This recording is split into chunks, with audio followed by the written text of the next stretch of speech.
This podcast is proud to be part of the TalkSport Fan Network. TalkSport. Powered by fans.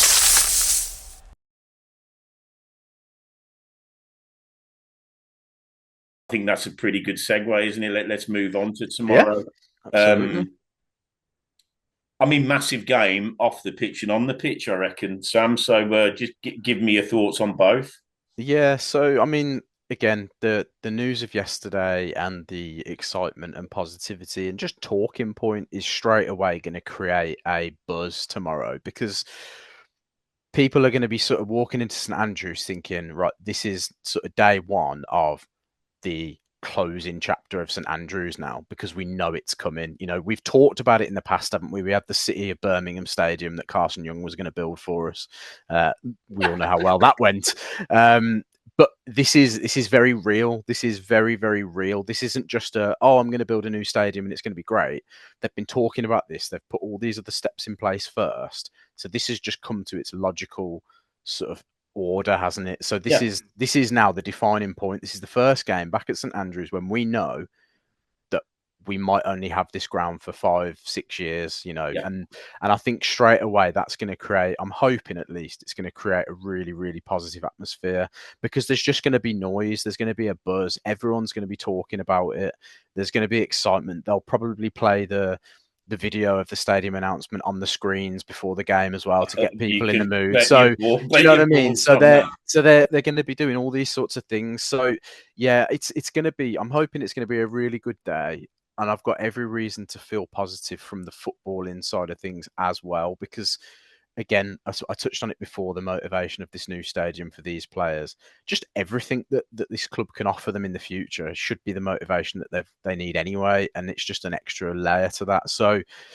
yeah, be interested to see what Norwich bring, because obviously, yet again, we're coming up against a team that either has lost a manager or got a new manager, so that's nice. But he only joined them, was it Tuesday? How much of an impact he's going to have been able to have had in an international break and probably 2-3 days of actual training. So yeah, it's going to be interesting. I would rather have played them with their previous manager in charge, that's for sure. But I still think, based on how we've played against Portsmouth and Millwall at home, and I know we lost to Millwall away, but again, there were loads of factors behind that in the end. I just think we can go into this game really confident, really positive, and I just hope they can then convey that on the pitch as well. It's going to be freezing cold, so it's going to be a culture shock for some of them, I think. Yeah, no, and the only thing for me is the enormity of the game, I think, off the pitch. So you don't get the announcements like we've had this week. They certainly haven't happened in my lifetime. So there's pressure around that. There's pressure around that it is the 150th anniversary game. There's going to be some serious, like ex-players, like I think Mikael Fulsell's going to be there. There's going to be some absolute legends of the club that will be turning out. And I don't even know how long the pre-game festivities are going to be and what that looks like. But, I'm guessing probably half an hour. So there's going to be a lot of, I think nervousness, to be honest. Mm-hmm. My boy, Ben, I spoke to him on Monday and he didn't realise that Norwich had sacked their manager. And up to that point, he was really bullish about our chances. And after that, I said, we've lost, because we never, ever beat a side when obviously new management comes in. And the one that really springs to mind is Shrewsbury last year, which that was so bad. However, we're a different animal. We're a different animal now. We seem to thrive under it at home. I don't think they will be. I know I've built it up, but I don't think they'll be nervous. I think they'll absolutely relish it. Yeah, I think it's going to feel like a bit of a new dawn. Mm-hmm. They're going to be on the front foot. It strikes me that Davies is the kind of guy that's really going to drill it into them that it's an important game, but it's just another game. But it's an important game because the season is built on momentum. We have momentum. We took a little bit of a knock in the last game, but it wasn't a poor performance. We created chances. And on our day, well, not even on our day, I take anybody at home. I Yeah. fancy us against anybody. So I think we can only go with you're as good as your last home performance, and last home Hmm. performance was as good as I've seen for Yeah. donkey years of Hmm. Blues. I suppose the challenge is just selection. And Hmm. I don't think I'm preempting, but I don't think we're going to be spending a whole shitload of time on this.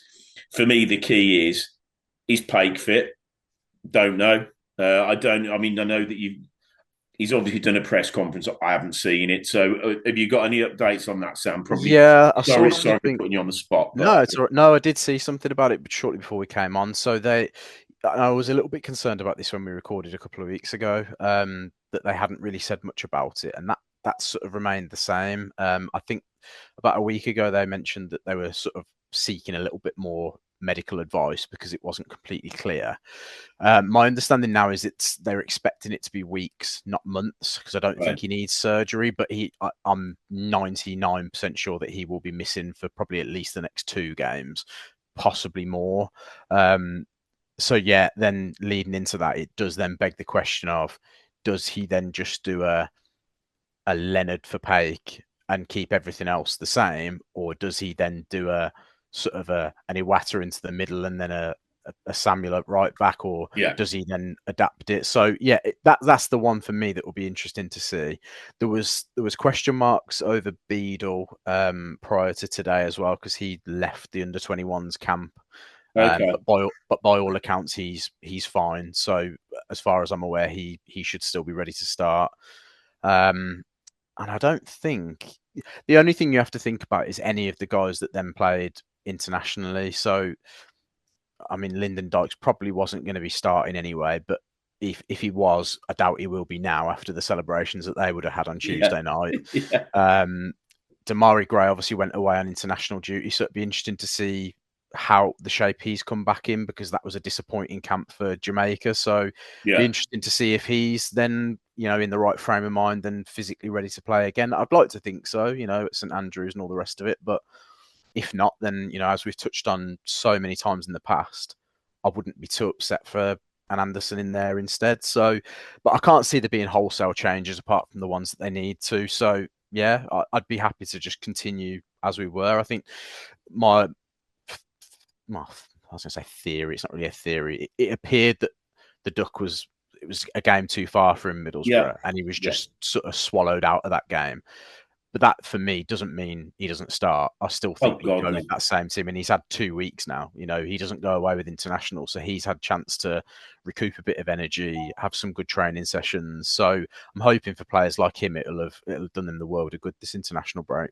Yeah, and I've got you bang on. I was going to say, for me, the best part about this break is that um, Dukes, Roberts, and Doyle have had a breather. Get some training into them as well, albeit hopefully light training. But those have been the three players that, for differing personal reasons, that they haven't really been, hitting their straps and ready for potentially 90 minutes. Because Yeah, whilst it's nice to have that sort of option of saying, "Oh, Roberts for an hour or Ducks for an hour." Doyle, I think his fitness will get to the point where he's just 90 minutes if we need it, no problem. But I think with the other two, it's too much of a luxury to go, well, they can only do an hour. yeah, If we need them to do more than that, they need to do more than that, if that yeah, makes sense. yeah, definitely. And I think I mean, Samuel has been struggling with a bit of an injury himself, since he's been at the club and he got suspended, and so he'll have some. I don't know whether he did go on international duty. I think he did. Yeah, Yeah, okay. Um, so that could also be a factor into yeah, that. Do yeah. you rotate it or do you I, keep it? I really like Leonard. I really like Doyle. Do I see them as a two? I don't know. It sort I of feels like it's missing something, doesn't it, with them it, two? it's just the dynamism that a Pate gives you, or a dynamism that an Iwata gives you. Hmm. But my worry is Iwata's been so good at right back that to take him out and put any, even if Laird was fit, Yeah, it's just like I'm not sure. Yeah, But we haven't got anybody of the profile of a Paik or a Iwata that can come in and do the effectively the donkey work in the middle of yeah, the park with a bit of yeah. quality as well. Um, if I was a betting man and it's been known, I'm not saying I'd do this. I reckon he's going to get Samuel right back at a Water in the middle of the park. Is what I think he'll do. I, Interesting. So, I think it fits Davis's profile. He's seen Leonard and Paik in a couple of games now, one meaningless game and one not so meaningless game, and it sort of worked, but we haven't come out with a positive result. I reckon Anderson will play. mm, Only because Damari's been away. yeah, And Anderson's another one that has probably trained on a bit. He's probably been hmm, thankful for yeah, the couple of weeks. yeah. But other than that, it's not going to be wholesale changes because we don't need to do it. No. But the reason I think he will probably go with the Water in the middle and drop Samuel at right back is because Norwich are going to come with energy early on, Hmm. and we've got to match that energy. Yeah. I think a Water probably gives you that in the middle of the park. And Doyle, he's demonstrated he's not shy of getting his foot in. He ain't the quickest and he ain't No. the most mobile. Um, do you know what? I'm not. It doesn't really concern me either way. No, same. I would be with everything that's going on, the rest and everything. The way not, I wouldn't have necessarily said it at the start of the season, but certainly the way Norwich have performed. This is a if we can beat Millwall 4-0, and if we can beat Portsmouth 4-0. I'm not saying we're going to roll these four, but that a victory is what is where my expectations are Mhm. based on what I've seen. So Yeah. Yeah. I'm going to predict. I'm going to go with my standard 3-1 because why not? It's sort of stood me in good stead over recent weeks. What are your thoughts prediction wise? So I'm thinking 2-0. I was having a little look at Norwich's form, and I mean the reason the manager has been sacked is because their form is absolutely diabolical. Bloody hell! I'm scrolling down it now. Jesus Christ! Yeah, there's a lot of red L's in this list. Yeah, But the thing that stands out to me is that it tends to be a game with relatively few goals. And what I mean by that is if they lose a game, they tend to lose it by one. If they draw a yeah. game, it's a 0-0 or a 1-1. I can't tell you what it's like when they win because I haven't seen one yet. But generally speaking, that even though they haven't been doing very well, the games have been tight. So I think we've got enough in our locker to punish them. So that's why I'm going 2-0 because I think it's going to be somewhere in between what we have seen and maybe what the fear factor a little bit and the new manager bounce and all the rest of it. So, and I think Norwich would probably. Not saying they would like to lose 2-0, but I don't think they would leave St Andrews too upset if they leave there having lost 2-0. I think there's a lot of reasons why it's probably just a free hit for them in Oh, their and you mind, know isn't it? what? That's exactly the word I was going to use, Yeah. and that can be dangerous. That can, Yeah. and Yeah, yeah, yeah. I didn't again. My eldest has obviously done his research when I spoke to him on Monday. They've spent a lot of money. Yeah, they They've have, spent and a they've made a lot of lot money. a lot of changes in their team as well. So yeah, it's not like we're up against a Shrewsbury that are just sort of going to run their socks off and close space down. We're going to be up against a bit of quality, Yeah. and it's a little bit like the Borough game from the point of view of the first goal's massive Yeah. because they get the first goal. They're like, new regime, here we are. This is the way it's going to be. If we get the first goal, the free hit mentality goes out the window Yeah. very, very quickly. Yeah. And we are starting games pretty well at the moment. So, look, let's see how it goes. Yeah. I think on that note, yeah, an amazing week. Certainly seen something that I never thought I would see. Um, so yeah, and I do love the new name of the ground. Everything like this is always polarizing, isn't it? Because it's subjective. But yeah, I'm just delighted with the way this week's gone. And like you say, Sam, I think you put it perfectly when you said, tomorrow's the start of the end of the road. Mm-hmm. Yeah, bit emotional just saying that, but that's the reality we're in now. So what a fantastic future we've got to look forward to, and let's hope we get the result tomorrow. So, Yeah, mate, thanks for definitely. your as I said, well done on your bit yesterday. It was really good straight after the announcement, and Cheers, mate. Thank you. we'll catch up after the game, no doubt, and hopefully a very reflective and happy pod on Sunday.